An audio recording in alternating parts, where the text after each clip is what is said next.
Дүние есігін ашқан шарананың жолдасын жеуге болатынын естідіңіз бе? Қалжаның орнына өзінен шыққан етті жеу деген не сұмдық? Ассалаумағалейкум, бұл шын тарих.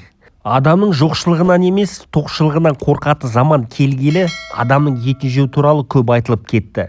Адамның еті, ішінде әсіресе баланың еті, сол бала жатқан плацентаны жеуді организмге пайдалы және жасару процесін жүзеге асырады дегенді сендіріп жатқан кімдер? Әлемді басқарып отырған астыртын топтардың әрекеті ме? Массондар, рептилоидтар ма? Күнделікті жоғалып жатқан балаларды біреудің ас мәзіріне немесе арам пиғыл үшін алып жатпағанына кім кепіл? Баланың етін жеу көрші Қытайда кең тараған деседі. Аборт, яғни жасанды түсік жасатудан алынған баланың денесін пісіріп жейді. Жасанды түсік қалай жасалатын білетін шығарсыз. Сол кескіленіп, бөлшек-бөлшек болып жатқан етті алып жеуді астыртын топтар мен ауқатты адамдарға ғана қолжетімді болып отыр.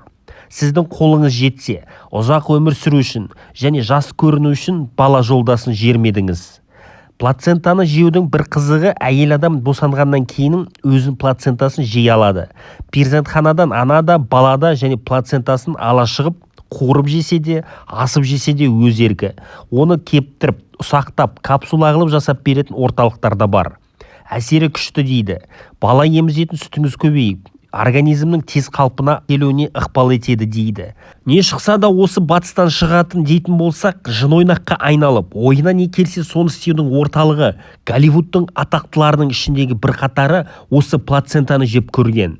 Олардың ішінде Кортни мен Ким Кардашьян, Том Круз және Гвинет Пэлтроу сияқтылар плацентофагияның тұтынушылары да, жарнамаушылары да осылар. Мұндайды көрген санасыз біреу осылай жасаса болады екен деп плацентаны да баланы да адамды да өзі үшін құрбан қылудан тайынбас. Қазағымның даналығын менсінбей жүрген современный ұрпақ қалжа жеуді ысырмауы керек. Сол жас малдың етімен берілетін қорек анаға да балаға да күш-қуат дарытады.